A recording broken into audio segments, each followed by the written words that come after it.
ఇది జీవో 2022లో అంటే YSR CP government లో ఉండేటప్పుడు ఈ జియో ఇష్యూ చేశారు. అయితే విషయం ఏమైందంటే కరెక్ట్ గా 15 days బ్యాక్ 20 days బ్యాక్ మాకు అన్ని కలిపి ఒకే పోర్టల్లో అంటే సింగిల్ విండో విధానం తీసుకొచ్చి ఆ సింగిల్ విండో విధానంలోని ఇప్పుడు మన electrical department permission, R&B permission, panchayat municipality permission, police permission, electricity permission, ఈ 5 పర్మిషన్స్ డెఫినెట్ గా మనకి వినాయక మండపం పెట్టాలంటే ఉండాలి. ఇంతకు ముందు ఏం చేసేవారంటే ఒక్కొక్కరు ఒక్కొక్క దగ్గరికి వెళ్లి పర్మిషన్ తీసుకునేవారు. మేము అలా కాకుండా ఒక జాయింట్ ఇన్స్పెక్షన్ పెట్టి ఒక జాయింట్ సింగిల్ విండో విధానం పెట్టాం.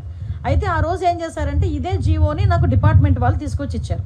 ఇస్తే నేను యాస్టీస్ గా ఈ జీవోలోని ఏదైతే ఉందో మేము దాన్ని చెప్పడం జరిగింది. అయితే ఈ విషయం తెలుసుకున్న వెంటనే గౌరవ సీఎం గారికి విజ్ఞప్తులు వచ్చినాయి. గౌరవ సీఎం గారు కూడా దీని విషయం మీద మమ్మల్ని అడిగిన వెంటనే సార్ ఇలా జరిగింది, ఇలా జీవో ఉంది అంటే ఇమ్మీడియట్ గా ఆపండి, ఎవరు కూడా రూపాయి కూడా కలెక్ట్ చేయొద్దు. ఎస్పెషల్లీ ప్రతి సౌండ్ సిస్టమ్ కి మనకి ఏదైనా మనం సౌండ్ సిస్టమ్ పెట్టామంటే దానికి పర్టికులర్ గా మైక్ కి పర్మిషన్ తీసుకోవడానికి 100 రూపాయలు తీసుకుంటారు డిపార్ట్మెంట్ వాళ్ళు కూడా. అది కూడా తీసుకోవద్దు వినాయక చవితులకి అని చెప్పి చాలా క్లియర్ గా 10 రోజుల క్రితమే ఈ విషయం చెప్పడం జరిగింది. ఎవరు దగ్గర ఎక్కడ కూడా ఎటువంటి ఫీజెస్ కూడా కలెక్ట్ చేయట్లేదు, ఎటువంటి చలనాలు కూడా కలెక్ట్ చేయట్లేదు. ఏదైతే వినాయక చవితి అదే విధంగా దుర్గా నవరాత్రి ఉత్సవాలు మన రాష్ట్రంలోనే కాదు మన దేశంలో చాలా ప్రెస్టేజియస్ గా చాలా భక్తి శ్రద్ధలతో చేసే భక్తులు ఎవరైతే ఉన్నారో వాళ్ళెవరు కూడా ఇబ్బంది పడకూడదనే 10 రోజుల క్రితమే గౌరవ సీఎం గారు అందరికీ కూడా ఇన్స్ట్రక్షన్స్ ఇవ్వడం జరిగింది. ఈ రోజుకి కూడా కనీసం మైక్ పర్మిషన్ కి కూడా మేము ఎవరం కూడా డబ్బులు తీసుకోవట్లేదు. ఇది క్లియర్. దీనికి నేను 20 రోజుల క్రితం మాట్లాడిన మాటలను తీసుకొచ్చి వైఎస్ఆర్సీపీ వాళ్ళు ఏమీ లేదు అన్నట్టుగా